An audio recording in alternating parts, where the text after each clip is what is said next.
सीमा भाभी का पत्र अपनी मेहनत, आत्मविश्वास और परिवार के लिए प्रेरणा देने वाली तरीके। सीमा भाभी की प्रेरणा कहानी में सामने आता है। सीमा भाभी एक प्रेरणादायक और समझदार महिला थी। उनका जीवन हमेशा परिवार की देखभाल और संतुलन बनाए रखने में व्यस्त रहता था। हालांकि उनका जीवन सरल था, लेकिन उनके पास एक विशेष गुण था। वह हमेशा दूसरों को प्रेरित करती थी, खासकर जब किसी को आत्मविश्वास की आवश्यकता होती थी। सीमा भाभी के छोटे भाई राज ने हाल ही में एक नया स्वास्थ्य शुरू किया था, लेकिन उसे सफलता पाने में काफ़ी कठिनाइयां आ रही थी। वह निराश था और सोच रहा था कि क्या वह सही रास्ते पर है या नहीं। एक दिन जब सीमा भाभी ने राज की चिंताएं सुनी तो उन्होंने उसे बहुत ही प्रेरणादायक तरीके से समझाया। सीमा भाभी ने उसे कहा, राज, जीवन में किसी भी चीज़ को प्राप्त करने के लिए हमें मेहनत, धैर्य और आत्मविश्वास की ज़रूरत होती है।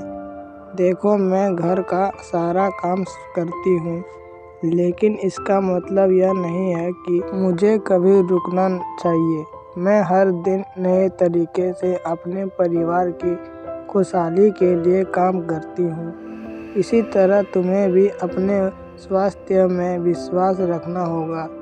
जब तुम मेहनत करोगे तो परिणाम अवश्य आएगा। सीमा भाभी की बातों में एक खास ताकत थी।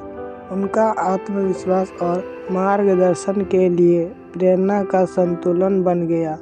उन्होंने अपनी सफलताओं को एक सीख के रूप में लिया और पूरी मेहनत से अपने भविष्य में लगे रहे। धीरे धीरे उसने अपने भविष्य को बढ़ाया और सफलता प्राप्त की। कुछ महीने बाद राज ने सीमा भाभी को धन्यवाद किया और कहा, भाभी, आपकी बातों ने मुझे सच में बहुत प्रेरणा किया। आपने मुझे बताया कि हमें कभी भी हार मानने की बजाय अपने मेहनत और विश्वास को बढ़ाना चाहिए।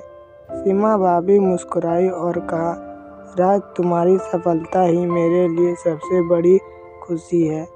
जब तुम मेहनत करते हो तो जीवन में हमेशा तुम्हारी तरफ होता है। संदेश यह कहानी हमें सिखलाती है, जब कोई हमें अपने जीवन के मार्ग पर प्रेरित करता है तो वह हमारी सफलता में महत्वपूर्ण भूमिका निभा सकता है।